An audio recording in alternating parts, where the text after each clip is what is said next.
Bonjour Emma. Bonjour Salomé. Alors après trop de soleil et de chaleur, on a désormais trop de nuages et de pluie. On sort à peine d'un été caniculaire. Et voilà que l'Hérault et le Gard ont été touchés cette semaine par des pluies diluviennes au point de passer en vigilance rouge. Et ça, c'est que le début d'une période qui est particulièrement redoutée, celle des inondations, des crues, avec tous les dégâts humains et matériels que ça peut comporter. Chaque année, on voit ces images de pluie qui dévastent tout sur leur passage. Mais à quoi est-ce que c'est dû ? Pourquoi est-ce qu'on a ces phénomènes ?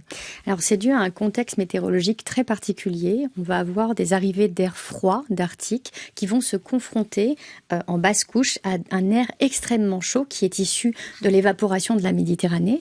Et donc, cet air chaud va être poussé par des vents, va en général rencontrer les Cévennes, c'est pour ça qu'on appelle ça un épisode cévénol, et puis il n'a pas d'autre choix que de remonter, et c'est la confrontation entre cet air froid et cet air chaud qui génère ces précipitations diluviennes. Le problème, c'est que l'air froid continue à arriver pendant des jours et des jours. Et si tu veux, la Méditerranée représente une réserve quasiment inépuisable d'humidité. Et donc, en fin de compte, c'est comme si tu avais fermé le bouchon de la baignoire, que tu laisses le robinet allumé et le système, en fait, s'auto-régénère sur place en permanence. Et en fait, ce qui est dangereux, c'est que tout peut basculer en quelques minutes parce que, oui, il y a une quantité de pluie qui est très importante, mais ce qui joue aussi dans ces inondations, c'est l'état des sols. Là, on sort d'une sécheresse et les sols peuvent avoir des difficultés à absorber cette eau et c'est ça qui contribue à créer ces inondations. Oui, il y a vraiment 3 phases. La première, c'est vraiment une pluie qui va essayer de tomber sur un sol qui est sec et particulièrement cette année parce qu'il n'y a quasiment pas une goutte de pluie ces derniers mois. Et en fait, cette eau ne peut pas s'infiltrer, donc elle ruisselle massivement. Et puis au fur et à mesure des nouvelles pluies qui arrivent, l'eau va commencer à réussir à être absorbée par le territoire et tous ces milieux souterrains qui sont complètement à sec. Et donc c'est des millions de mètres cubes qui vont pénétrer dans les sols. Et à un moment donné, le sol se sature et là, le système s'emballe, l'eau ne peut à nouveau plus s'infiltrer et c'est les images que l'on voit souvent par hélicoptère qui sont assez phénoménales où tu vois ces inondations généralisées partout. Surtout que ces inondations vont s'intensifier, vont se multiplier dans les prochaines années avec notamment le réchauffement climatique. Et face à ça, il faut comprendre comment réagir en tant que citoyen. Il faut savoir notamment que faire selon la zone où on habite. Est-ce qu'il faut se confiner chez soi ou est-ce qu'il faut se réfugier sur les hauteurs ? Il faut évidemment surtout pas prendre sa voiture, ne pas aller chercher ses enfants à l'école. Il ne faut en aucun cas aller en sous-sol, ni dans sa cave, ni dans un parking souterrain. Il ne faut pas non plus prendre les escaliers. Et puis une fois qu'on est à l'abri, eh bien évidemment, il faut rester au fait des informations via la radio, les réseaux sociaux. C'est vraiment ça qu'il faut transmettre à la population. C'est cette capacité à prévenir en fait le risque. Oui, c'est ce qu'on appelle la culture du risque. Et elle est vraiment essentielle. Et quand tu regardes une étude qui a été menée notamment sur le profil des victimes ces 30 dernières années, eh bien on se rend compte qu'il y a une proportion beaucoup plus importante d'hommes, suivant les études, entre 60 et 75% des victimes sont des hommes. La moyenne d'âge, c'est 45 à 75 ans. Et une très grande partie de ces victimes, finalement, vont dépérir dans leur maison. Et puis, parce que derrière, elles habitent de plein pied, au rez-de-chaussée. Et donc, en fait, c'est là où il faut comprendre qu'on peut aussi être en danger chez soi. Et puis, le deuxième niveau de risque, c'est vraiment sur les routes. On a la plus grosse proportion de victimes. Et souvent, on passe dans un passage à gué et on ne se rend pas compte à quel point il y a un danger potentiel qui est vraiment colossal. Et donc, c'est sur cette sous-estimation du risque qu'il va falloir jouer. C'est-à-dire que les gens, effectivement, ils veulent sauver leur voiture, ils veulent sauver leur chien, leur chat. À un moment donné, ils veulent rentrer chez eux. Et puis, alors, ce qui est très intéressant, c'est que tu as une surreprésentativité des véhicules 4x4 dans ces types de victimes. Oui. Pourquoi ? Parce que tu te sens invulnérable. Et quand tu regarde d'ailleurs sur les images, les pubs qui nous montrent à quel point ces véhicules insubmersibles peuvent pénétrer dans 80 cm d'eau, tu comprends à quel point il y a un enjeu énorme pour réussir à transmettre cette culture du risque et à quel point on est tous concernés. Là, on a parlé des dangers auxquels on peut penser quand on est sous la pluie, dans les inondations. Mais il y a d'autres dangers auxquels on ne pense pas forcément. C'est quand on se retrouve dans une zone où il ne pleut pas, où on voit un grand ciel bleu. Et en réalité, on peut aussi être à ce moment-là dans une zone à risque. Comment c'est possible ? Eh bien oui, c'est possible parce que le risque ne vient pas toujours de là où on l'attend. Si tu as par exemple des pluies diluviennes en amont, eh bien à un moment donné, cette crue torrentielle, elle va traverser tout le territoire, elle va rejoindre l'aval, alors que au-dessus de ta tête, il peut y avoir un ciel bleu parce qu'il y a vraiment une logique de ce qu'on appelle un bassin versant, c'est-à-dire ce territoire où il y a une connexion entre l'amont et l'aval. Et puis, à l'inverse, tu peux avoir énormément de houle au moment où le fleuve s'écoule en mer et donc cette houle, elle empêche justement cette eau de s'évacuer et à ce moment-là, les inondations peuvent remonter de l'aval en direction de l'amont. Donc c'est vraiment des phénomènes qu'il faut comprendre et qu'il faut suivre en temps réel pour voir d'où vient le danger.